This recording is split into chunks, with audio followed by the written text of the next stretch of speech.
मराठी हिंदी भाषा वादात राज्यपाल CP राधाकृष्णन यांनी उडी घेतली आहे। मराठी बोलता येत नाही म्हणून मला कुणी मारहाण केली तर लगेच घडाघडा मराठी बोलता येईल का असा सवाल राज्यपालांनी विचारला।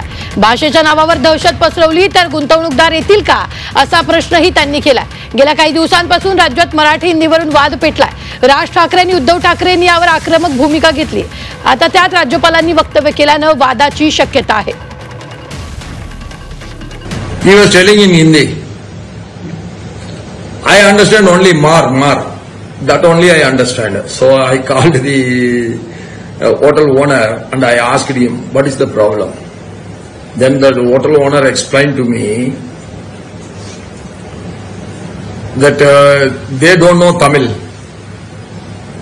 So the other fellows were trying to beat them, you should speak only in Tamil.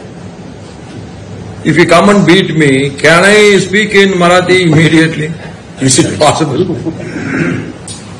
Then I asked they were drivers up from the north. So I asked, I am very sorry that it has happened.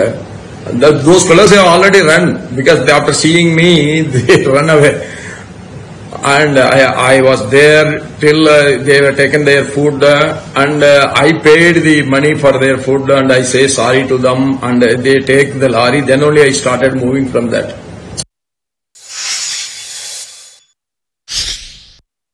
राज्यपाल जे आहेत जे योग्य आहेत ते राज्यपाल बोलतात। राज्यपालांना कुठल्याही राजकीय वादात ओढणं योग्य नाही। मला वाटतं राज्यपालांनी राजकीय वक्तव्य करणं हे योग्य नाही। त्यांचं पद हे संविधानिक आहे।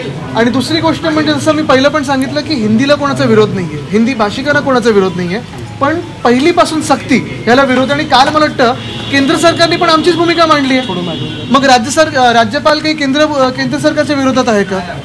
राज्यपालांच्या समोर खूप मोठ्या त्या गोष्टी आहेत।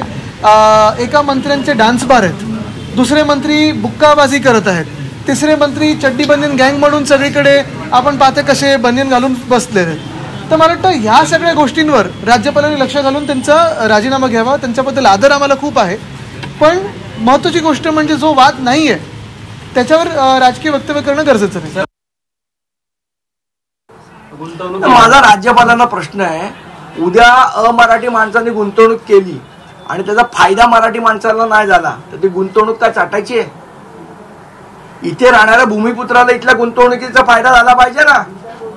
आणि आम्हाला आमचा स्वाभिमान सोडून काही नकोय। तुम्ही इथे येताय, राज्यपालांना पण माझा प्रश्न आहे की त्यांना एक कळलं पाहिजे। ते असं म्हणाले की मराठी जर मी बोललो नाही आणि मला मारलं तर काय मला लगेच मराठी येणार आहे का? मुळात असं आहे की कोणी मराठी बोललं नाही म्हणून त्याला नाही मारलेलं आहे, त्यांनी मराठी भाषेचा अपमान केला म्हणून त्याला मारलेलं आहे। मुळात स्वाभिमान आणि या गोष्टी यातला फरक राज्यपालांनी समजून घ्यावा असं मी त्यांना आदरपूर्वक सांगतो।